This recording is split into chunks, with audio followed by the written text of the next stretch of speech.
Hi, everyone. I'm Mark Freestad with today's Daily Hope in our Great Verses series. The great verse today comes from the book of Isaiah, chapter 55, and it's at verse 8. For my thoughts are not your thoughts, neither are your ways my ways, declares the Lord.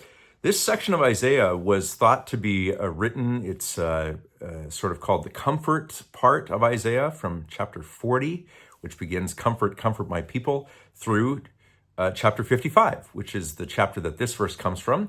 The exiles are on their way back from Babylon or about to head back from Babylon.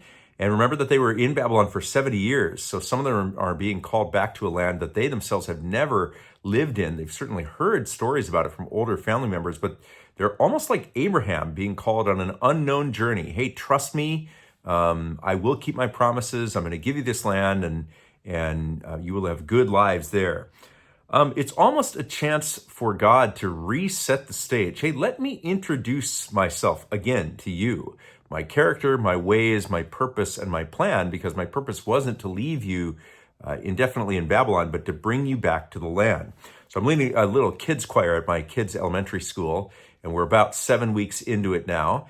And as kids become more comfortable with you, they let their guard down, which is good, and it's not always good, because sometimes the little behaviors that they wouldn't have dared to get away with on weeks 1, 2, and 3 start to slip out.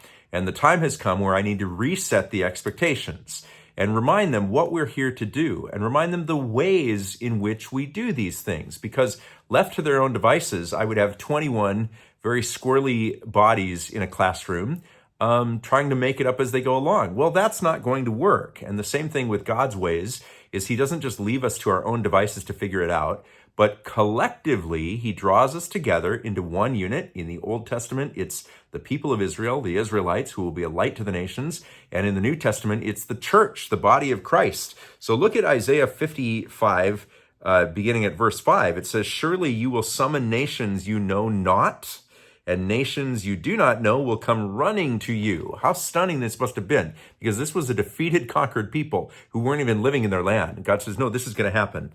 And it's because of not your own skill and cunning and strength, but because of the Lord your God, the Holy One of Israel, for he has endowed you with splendor. That's a future promise.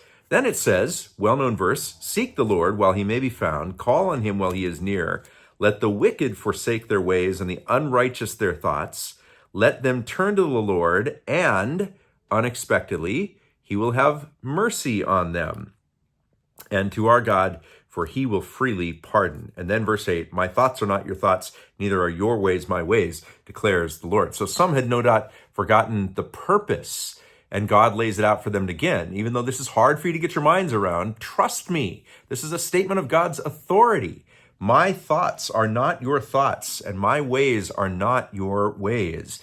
Good leaders exercise both authority.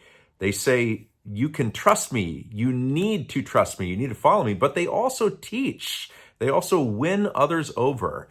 And I think that's what God is trying to do with the Israelites and with us, reminding us that there's a purpose that's bigger than ourselves, and we are not just left to our own devices. It might seem like we are, like we've just got to slog through life and slog through the Christian journey ourselves. But God is in control, oftentimes with horizons that we have not come across yet, things that we can't see, parts of the plan that we cannot know.